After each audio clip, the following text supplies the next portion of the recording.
Bienvenue sur ma chaîne Les Micro-Anges. Aujourd'hui, je vais vous parler d'une arnaque de loyer par courriel qui circule et qui peut piéger beaucoup de locataires. Alors, commençons.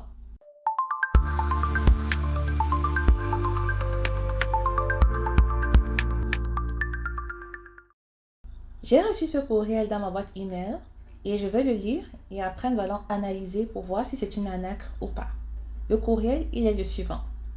Il provient de cette adresse email. Alors, je vais le lire.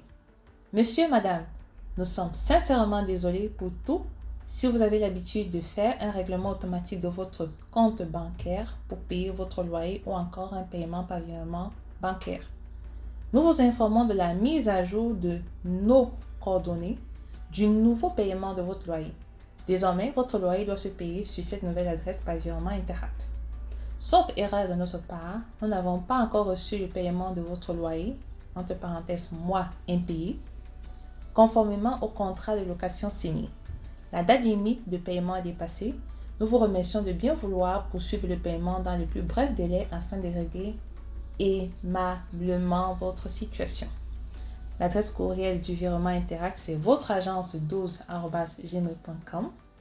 La question, c'est construction et la réponse, c'est solide. Dans l'attente de la régulation de votre paiement, nous sommes désolés pour cet incident n'ayant pas eu lieu de se répéter. N'hésitez pas à répondre directement à ce courriel si vous avez des questions. Nous vous prions d'agréer, monsieur, madame, l'expression de nos salutations distinguées.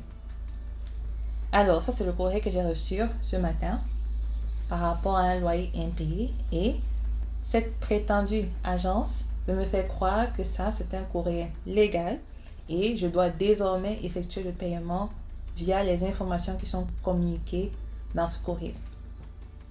Alors, selon vous, j'aimerais qu'on analyse ensemble, selon vous, est-ce qu'il s'agit d'une arnaque ou pas? À première vue, ça peut sembler sérieux, mais en réalité, sachez que c'est une tentative de fraude. Quels sont les indicateurs qui nous permettent de le dire ou bien de l'attester? Chaque fois que vous recevez un courriel, prêtez toujours attention au destinataire. Regardez l'adresse courriel du destinataire. OK? Lorsqu'il s'agit d'une agence de location, OK, l'adresse doit être une adresse assez professionnelle. OK? Donc, l'adresse courriel doit être une adresse professionnelle. Ici, nous avons une adresse courriel assez bizarre, j'avoue. D'accord? Donc, prêtez attention déjà à l'adresse courriel. La deuxième chose que je remarque au niveau de la forme, c'est qu'il y a des erreurs quand même. OK? Par exemple, ici, dans l'attente de la régulation de votre paiement. Ça n'a pas de sens. Dans l'attente de la régularisation de votre paiement. Ça a du sens. OK? Donc, il faut prêter attention à la forme. Et aussi, il faut prêter attention au fond. Déjà, lorsqu'on lit ce courriel, on se rend compte que les informations sont assez vagues. Il n'y a pas de précision. OK? Par exemple, ici, on nous dit, sauf erreur de notre part, nous n'avons pas reçu de paiement de votre loyer, mois impayé. Il n'y a pas de précision du tout. Il s'agit de quel mois précisément. Conformément au contrat de location signé, la date limite de paiement est dépassée. Ben, si vous traitez avec une agence de paiement, il doit vous dire clairement la date limite de paiement, il doit le spécifier. Il doit avoir des détails dans le courriel qui vous permet de vous identifier vous, parce que chaque contrat de location est différent d'un locataire à un autre. Une autre chose que je remarque aussi, c'est que il commence par monsieur, madame. Déjà, vous n'êtes pas interpellé. Ça veut dire qu'on s'adresse à tout le monde. OK?